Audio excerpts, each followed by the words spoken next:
നമസ്കാരം. രാജിവെക്കില്ല എന്ന ഉറച്ച നിലപാടിൽ തന്നെ മുന്നോട്ട് പോയിക്കൊണ്ടിരിക്കുകയാണ് അരവിന്ദ് കെജ്രിവാൾ. ദില്ലി മദ്യനയ അഴിമതി കേസിൽ എൻഫോഴ്സ്മെന്റ് ഡയറക്ടറേറ്റിന്റെ കസ്റ്റഡിയിൽ തുടരുന്ന അരവിന്ദ് കെജ്രിവാൾ മുഖ്യമന്ത്രി എന്ന നിലയിൽ ഇപ്പോൾ ദില്ലി ഭരണത്തിൽ ഇടപെടുന്നുമുണ്ട്.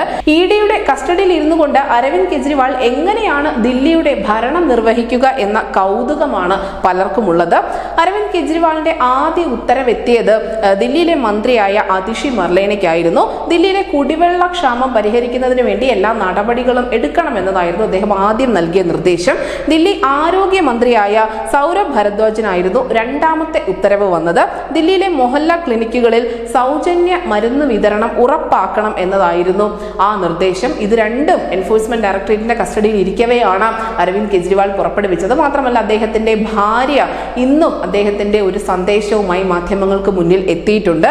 ഒരു മുഖ്യമന്ത്രിക്ക് എങ്ങനെയാണ് ജയിലിൽ ഇരുന്നു കൊണ്ട് ഉത്തരവുകൾ പുറപ്പെടുവിക്കാൻ കഴിയുന്നത് എന്ന കാര്യം അന്വേഷണ വിധേയമാക്കണമെന്ന ആവശ്യവുമായി BJP രംഗത്തെത്തിയിട്ടുണ്ട്. മാത്രമല്ല ധാർമ്മികമായി അരവിന്ദ് കെജ്രിവാൾ രാജിവെച്ച് പുറത്തുപോയി മറ്റാരെങ്കിലും ഈ ചുമതല ഏൽപ്പിക്കണമെന്നുകൂടി BJP ആവശ്യപ്പെടുന്നുണ്ട്. അഴിമതി ആരോപണം നേരിടുന്ന ആളുകൾ രാജിവെച്ച് പുറത്തു പോകണമെന്ന് നിരന്തരം പറഞ്ഞുകൊണ്ടിരുന്ന ഒരാളായിരുന്നു അരവിന്ദ് കെജ്രിവാൾ. അദ്ദേഹം ഇന്ത്യൻ രാഷ്ട്രീയത്തിലേക്ക് കാലെടുത്ത് വെച്ചതുപോലും അഴിമതി രഹിത രാഷ്ട്രീയം എന്ന പേര് പറഞ്ഞുകൊണ്ടായിരുന്നു.